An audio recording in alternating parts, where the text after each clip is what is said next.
What's up in War Eagle, everybody? It's your guy, Ike Jones. We are back. Auburn basketball is set to open the season versus Vermont tonight. Regular season begins. Let's get straight to it, talking about it. We are back inside the town. The Auburn Express.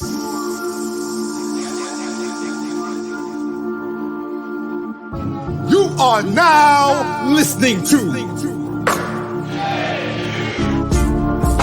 the War Report Lawtown Podcast.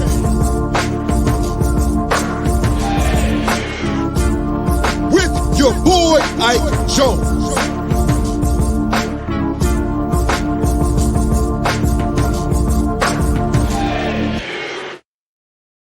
Lawtown Podcast right here inside the Auburn Express. Talking a little Auburn basketball, Auburn versus Vermont, set to tip off at 7 p.m. Central Standard Time. This game will be on ESPN and SEC Network Plus, so it is streaming only. If you don't have those streaming networks, got to find somebody maybe with a login to be able to watch the game. But we will be bringing you updates live on Twitter, so make sure you lock in with me right here, TWR Ike Jones on Twitter, to get updates on everything going on with the game. Mike G is going to be present at the game, giving you updates live from over there. So make sure you tap in with Mike Gittens at the on Twitter as well to get those live updates from right there inside of Neville Arena. We are a little over an hour and a half from the scheduled tip-off of that game. This Auburn team, if you watched my preview of the season, had a lot of great things in the offseason. The acquisition of Miles Kelly in the transfer portal, Jaheim Hudson in the transfer portal, JP Pegues in the transfer portal. So some wing and guard power. And then, of course, Tahad Pettiford and Ja'Kai Howard, the dynamic freshman, added to that backcourt for Auburn. / front court. Ja'Kai Howard's a forward, but a lot of firepower for the offense, and they played well in the first two games that they had in exhibitions. I was there live in South Carolina for the Furman game there in Greenville, South Carolina, and liked what I saw defensively from them. Not a great offensive game that night from Auburn. Was not able to make the second game, but Mike G was present there and had some good things to say about what Auburn did in that second game of their exhibition. So some things to build on, like versus FAU in that game, by the way, but some things to build on for sure offensively. That was the first game for Miles Kelly. He was not present for the first game versus Furman. But tonight they're facing a Vermont team that just recently had their first win of the season at UAB. So they made the trip over to UAB, and this is a team that is expected to perform well in their conference. This is not going to be a cakewalk by any means for Auburn in terms of it just being. Bruce Pearl has put a tough preseason when we talk about the preseason in terms of before you get into conference play schedule for this Auburn team. They're going to be tested, and I think he sees the number of upperclassmen and says, hey, we don't have to warm this team up. Let's go ahead and get out there and test ourselves and figure out who we really are early in this season. So they're going to open up against a tough Vermont team, and then they're going to go to travel to Houston to take on the Houston Cougars, who is always going to be a formidable opponent. So this is going to be we're going to learn who this team is really quickly. Now they're going to evolve over the season for sure. So I don't want to make the first two games the totality of who they will be for the remainder of the year, but you're going to find out really quickly the things that you need to improve upon as a unit out there, and the thing and really how you're going to be able to rotate and what things are going to work well versus a variety of things, a variety of styles of defense. Two very good defensive coaches that they're going to be going up against. That Vermont team that played against UAB played some very good suffocating defense, even though they're undersized, right? I think Auburn's going to come in with some height advantage there against this front line of Vermont, but they play good team defense, and they do a good job of making sure that they compact in the paint, even though they're playing a man defense. They weren't playing a lot of zone versus UAB, but they were able to play good team defense to keep UAB out of the paint on dribble drives as well as on post entry passes. So I expect them to try to do very similar versus Auburn, control the tempo in this game. They don't really like to get out and run very much. They want to be a very measured, controlled pace team. So Auburn's going to have to figure out how to get in transition. They did a really good job versus UAB, a team that likes to get out in transition there.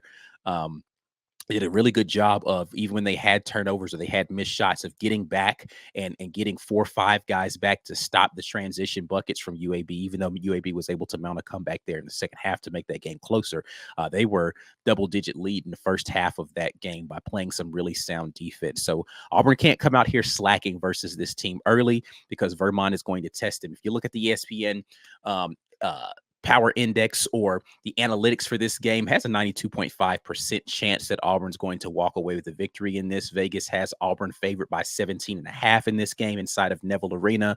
As far as the Vermont team is concerned, the high performers, again, they've only played one game, but the guys who stood out in that game as far as leaders so far, Hurley, who had a good shooting night for them. He's a guy who can heat it up from three. He had a couple of first half 3-pointers during the run that extended the lead versus UAB to be able to help that Vermont team. And then you talk about Ayo Falei. I apologize, because I definitely butchered his name. I should have looked up how to pronounce that properly before I got on here in live. But he did a good job on the interior there. 6 rebounds during that game and 2 assists. And what he did really well, again, when we're talking about being able to control the paint, again, undersized team, but did a good job of affecting shots. He and his comrades in there internally did a good job of impacting what UAB was attempting to do from the paint, because UAB did have the advantage by all thoughts going into the game on the interior, but they did a good job of collapsing the paint and playing good team defense. And he built a good wall in there internally, and made a lot of shots more difficult for the UAB guards when they did get an opportunity to dribble drive down in there. Now, Andy Kennedy, good coach for UAB, I don't think did a great job adjusting offensively for what they were doing from, just a scheme standpoint to what. Well, I won't say he didn't do a good job, because again, they did come back in the second half. But first half of that game, it was really Vermont was controlling the pace and really impacting what UAB wanted to do offensively. Auburn's going to need to get out to a good start, because again, this Vermont team is going to want to control pace and make it difficult, get the shot clock down. They're going to be patient offensively, go late into the shot clock before they shoot.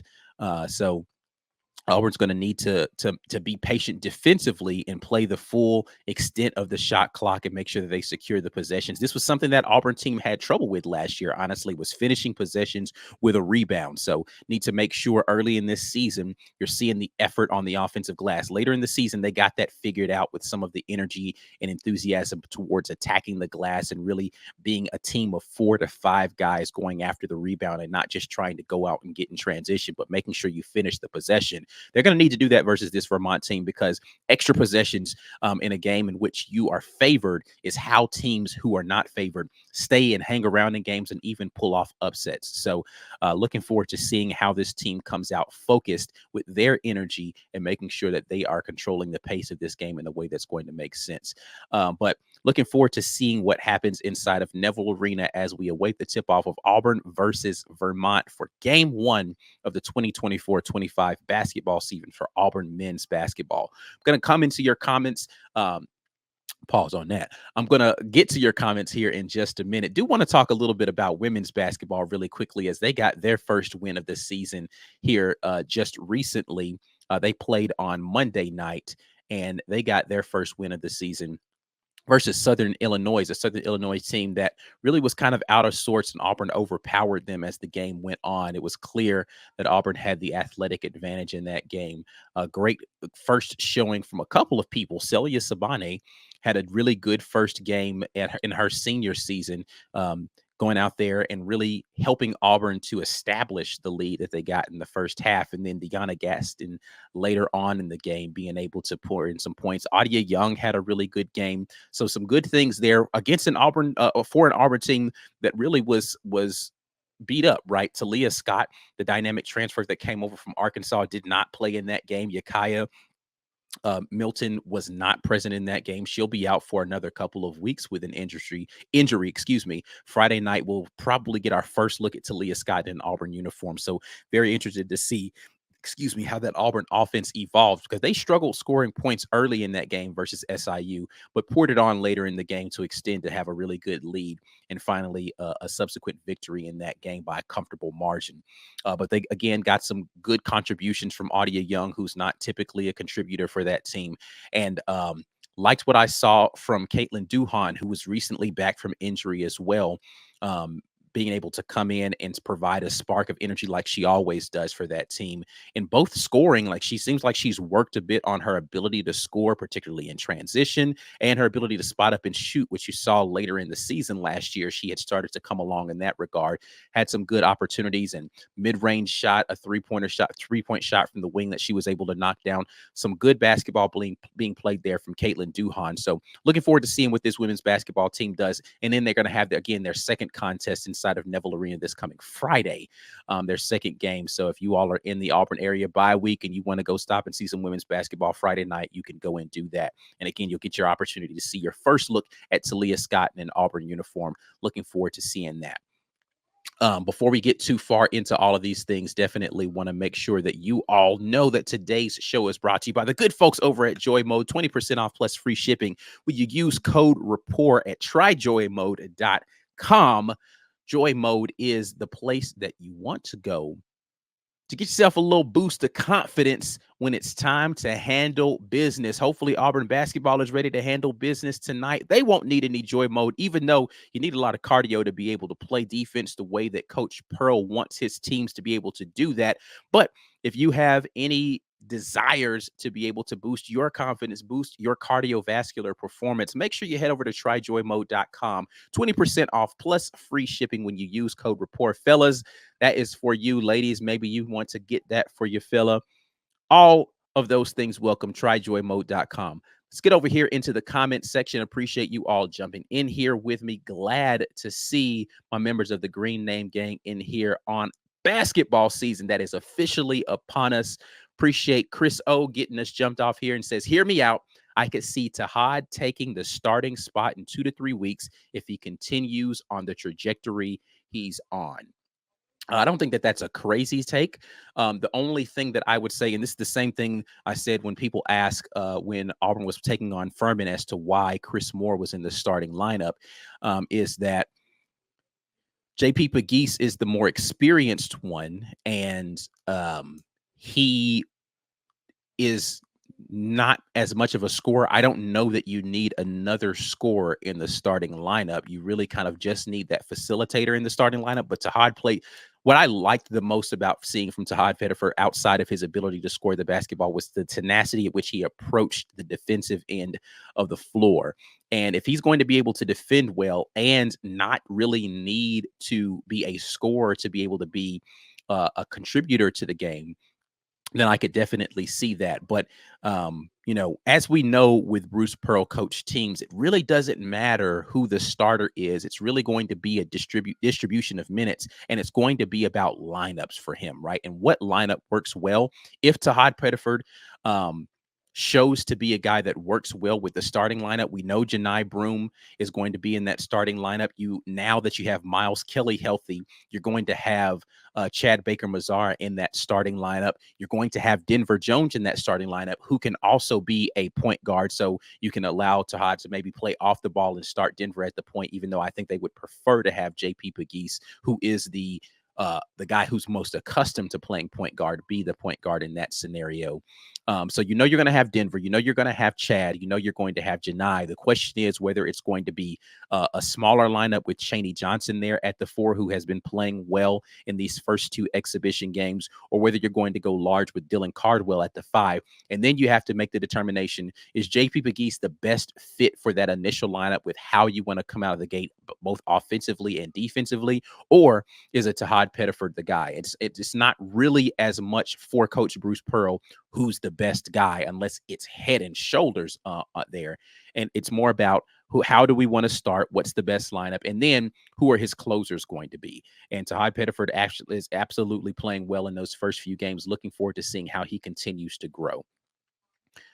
Stephen Whipple says, another sport to get excited for. I am so happy. This is definitely in regard to the disappointment that has been the Auburn basketball season. So looking forward to seeing how Auburn football season, looking forward to seeing how Auburn basketball can keep the Auburn fan base engaged here with a sport that they anticipate being really good in this season. And I am definitely of the mindset that this Auburn basketball team should be good this year.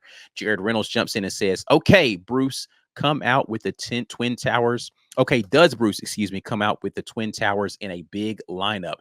He has been playing that large lineup of Janai Broome and Dylan Cardwell early in the season so far during these exhibition games. No real reason why I see that changing, because you have the addition of Jaheim Hudson, who can be another big to come in off the bench. And again, the emergence of Chaney Johnson this season as a secure person to come in that second lineup to give you a different kind of energy. And then Miles Kelly can be your dynamic scorer off of the bench. You can afford to move Dylan Cardwell into the first lineup there and still have size that you can bring in off of the bench. The issue last year, absent of a Jaheim Hudson, is where do you go at the 5 position once Janai comes off of the floor? Even though I've been saying for a year and a half, I think that Janai Broome is a more natural 4 based upon his size and skill set. Now that he's added the additional dimension of being able to step out and shoot a little bit more, he fits into that 4 spot a little bit better. But because you had Jay Will there, it didn't make a lot of sense to put Jay Will at the 3, Janai at the 4. You have a really big lineup, and I don't think, Jay Will, as talented as he is and as athletic as he is, didn't match up particularly well with the 3 guards around the league. He played better at the 4, so it made more sense with a more talented lineup. You wanted to have Jay Will at the 4, Janai at the 5, and then you could go big off the bench with Dylan Cardwell. With the addition of Jaheim Hudson, who is truly a back-to-the-basket paint type of player, rebounder, not necessarily a rim protector, but a big enough body to be able to influence shots inside, you can go to him off the bench. So I do think that there is a high probability you continue to see a Janai Broome, Dylan Cardwell front court march out there on a consistent basis. The big thing for Dylan Cardwell is going to be avoiding the foul trouble that he seems to get into during games, just because he's given that energy and the energy, right? This is going to be, I think, a big thing for me to be able to see, particularly first game of the season inside of Neville Arena, who are going to be the igniters off of the bench for this team, right? You've got guys who can come in and be scorers. You got guys who can come in and do a good job defensively, but who are going to be the guys that really engage the crowd like you typically would have for Auburn the last few seasons? That's been KD Johnson and Dylan Cardwell. When they come into the game, you get a different kind of energy off of the bench that's able to really spur your team on and give you that additional boost of just energy, right? Who are going to be the energizers that are coming off of the bench? You now have your primary energizer that's left on this team in the starting lineup. So how do you get that additional boost? Who's going to give that kick? That's not really a Chaney Johnson trait that he's shown this far. Chad Baker-Mazara was another guy who would come in off of the bench and just really give you some ignition. He's going to be in the starting lineup more than likely, unless they decide to start Miles Kelly for that particular reason, to have Chad coming off the bench and being kind of an energy igniter guy. But who's going to be that guy? JP Pegues doesn't really seem to have that kind of stuff. He definitely is an injection of some points and some tenacity, but he's not a KD Johnson. He's not a Dylan Cardwell as far as the caricature and the demeanor that gives you that kind of energy off of the bench. Ja'Kai Howard, excitement off the bench. Not sure if he's going to be a guy that's going to play to the crowd and really get inside the head of the other team. I think maybe with their play, they'll be able to do that, which will bode well when you're on the road of having guys that are steady and don't necessarily have to feed off of that crowd energy. But is there going to be a guy that the crowd can feed off of because of the way they're going to bring that energy? Very interested to see how that's going to progress this season for this Auburn team, particularly off of the bench, if Dylan Cardwell is going to be the guy who's going to be starting. Chris Moore may be that guy, but again, demonstrative is not really his thing. He's going to give you a lot of energy, a lot of passion, a lot of hustle off of the bench, but is he going to be the demonstrative guy that's going to play up the crowd and really get that Neville Arena pumping for you with the way in which they kind of give that extra layer of showmanship? I don't know that this team has that guy So it's going to be very interesting to see how that works. Listen, you win basketball games, Neville's going to be there for you, but do you have that spark plug? Going to be interested to see who that is for this team this season. Got another comment here from Ernest Vaughn, who says, Sonny retiring is sad. Love him on the radio calls. For those that don't know, Sonny Smith recently announced, actually as of today, the announcement was made that he is retiring from the Auburn radio broadcast for Auburn basketball games. So definitely going to see or hear some changes, I should say. Very interested to see what direction they decide to go with the replacement for Sonny Smith there on the radio broadcast. I mean, the color commentation is something that is important, right? Like you need an additional voice in there just to add some different context and conversation during the games to give you different perspectives. Sonny Smith, veteran of Auburn basketball and a respected member of the Auburn basketball community, definitely beloved amongst Auburn fans. So I'm interested to see what direction Auburn decides to take. Listen, I say go after Charles Barkley. Listen, if he ain't gonna be on Inside the NBA after this season anyway, go figure out whether or not he wants to come and do the color commentary for the home team and really give his perspective on all those things. I wouldn't be mad at it. So definitely interested to seeing what direction they decide to go with that. So hopefully, listen, he don't really need the money, right? So like, man, you give him a little something, come on, slide on down there to Auburn. And, I don't know if he wants to do that, but if he's interested in still being in media, that's a perfect spot for Charles Barkley to be there and be the color commentator for Auburn men's basketball. I would love to see that happen. That's my vote right there. They didn't ask me for my vote, but I'm giving it anyway. Charles Barkley to replace Sonny Smith. Get the campaign started right now. All right. Listen, again, Auburn taking on Vermont, the Vermont Catamounts here inside of Neville Arena. Tip-off is scheduled for 7 p.m. Central Standard Time, so we have just over an hour before that game is scheduled to kick off from when I am recording this broadcast. You are here inside of Lobtown. Y'all have any other basketball questions, go ahead and hit your boy up and let me know what you got there. We'll get into some great post-game breakdown for you all afterwards. We'll definitely react to whatever the outcome is going to be. Believe your thoughts. Score predictions. Difficult to do score predictions before you even see this team play a single game if you haven't been to any of the exhibitions. But I do want to know, listen, the Vegas line's at 17.5. The over-under is 143.5 for the game. So what do you guys think the score is going to be in this game? Love to see your comments and thoughts on those things. Drop those down there in the comments of the video after this is done. Definitely want to hear those and appreciate all of those. Before y'all get out of here, make sure you give a good thumbs up to the video and subscribe to the channel if you haven't already. I'm out of here. Again, I will be back for you all post-game reacting to what we saw in this first game. Auburn versus Vermont, 7 p.m. We'll get into it. Till the next time, and as always, War Eagle.